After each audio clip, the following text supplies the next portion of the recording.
Welcome to the University of Manchester's Economists Talking About series. Today we are interviewing Dr. Caitlin Brown, a researcher and lecturer with the Department of Economics at the University of Manchester.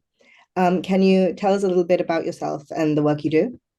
Sure. So I'm a lecturer at in the Department of Economics. I work on topics related to development economics. I work on things like poverty and inequality, in particular inequality within households, and how those relate to like health outcomes, and how we can design anti-poverty policy in a better way so that these kind of policies can reach those that really need it. And what kind of work does a researcher do on a day-to-day basis, and how do you juggle your various roles? So it's pretty tricky. So generally how our jobs are set up is that we have time allocated for research, time allocated for teaching, and then time allocated for like other administrative tasks. So for at least at me, no day is ever the same. So sometimes you have more teaching, sometimes you have more admin, and sometimes you have more time for research. So generally for me, how I try and structure my time is that I try and block all my teaching and admin tasks to like the same hours. So say, for example, from like 9 to 11, and then the rest of the day I can just focus on research. But the one nice thing about this job is that no day is ever the same and your schedule is always changing. So well, like related to your work as a teacher, do you think that your other roles in research impact the way you teach at all? And if so, how? Yeah, no, for sure. So I think that students are kind of interested in what is new. So I try not teach from like an old textbook. I try and make my own notes based on what people in the field are currently working on. So I have a lot of work to do with like big international organizations such as the United Nations and the World Bank. So I try and incorporate what these people are currently doing right now into my courses.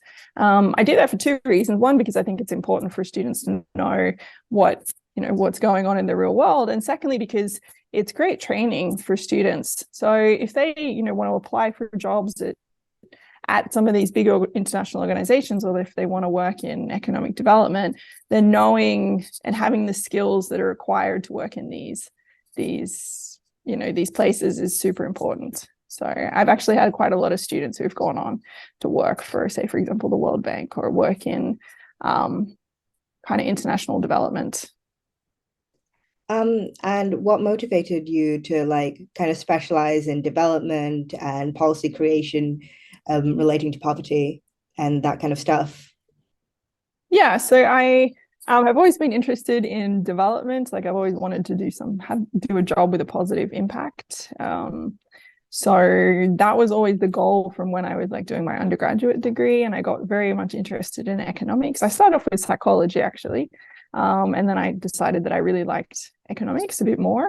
I liked policy a lot, like how how different policies have different effects and whether they're fair or unfair, and sometimes people benefit from the policies, and sometimes you think that a policy should go to somebody but they can't get it, and so it's like, well, why? And so then I did my doctoral degree in Washington, D.C., which is obviously a place where a lot of public policy happens. And so there I was really lucky that I got to work with both people at my university. I went to Georgetown University. So at Georgetown, my advisors had all worked in policy before. They'd all been like ex-World Bank people or ex-policy people.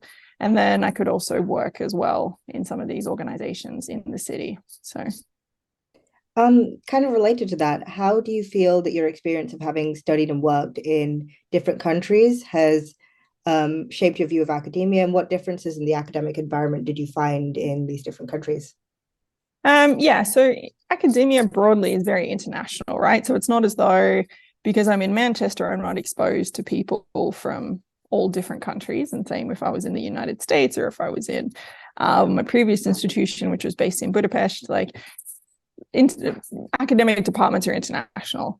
And oftentimes people end up in a particular department because they have certain skills, or they have certain geographical requirements, or it's just chance because the university was hiring somebody in their field at the time that they were looking for a job. So I wouldn't say that the departments themselves are particularly very different.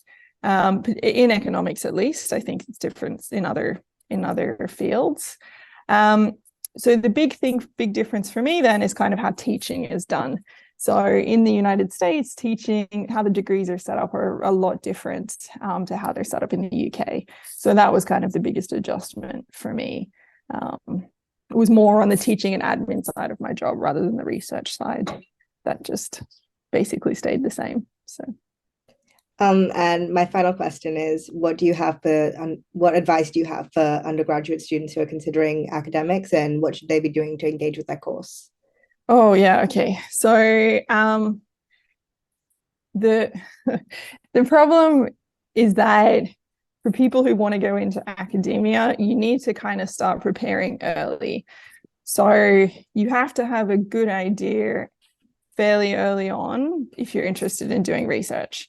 It doesn't matter if you decide later on. It's just that it takes a lot of time to become an academic, and you may not want to be studying and earning no money and working crazy hours doing your PhD when you're like late 30s and you have a family. So this is kind of, there's pros and cons. So a lot of PhD students tend to be in kind of like their late 20s, early 30s, at least in economics. So if you are thinking about doing postgraduate study in economics, then you should probably do a master's first. So you want to think about doing a master's degree that gives you like a really good solid base for, so you want to know a lot about macro, econometrics. You want to know like what people are working on in the field. You want to start being exposed to like seminars and academic presentations. So finding a good master's degree program, I think, is really important. And here, the quality of the school, there's an obvious correlation between the quality of the school that you go to and the quality of the master's degree program.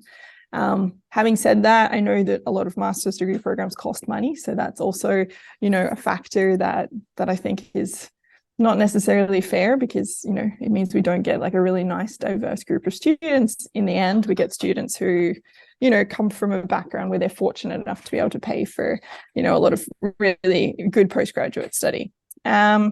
So having said that, usually in the UK PhD programs, it's good to have a master's. That's not necessarily the case for US-based PhD programs. So for sure, in my cohort, I think about half of us had master's degrees, and the other half just came straight from undergraduate study.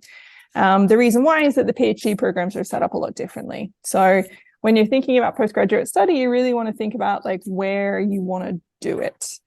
So like what country, what kind of skills are you interested in learning? So I think that the UK-based PhD programs are a lot more like you just get right into research.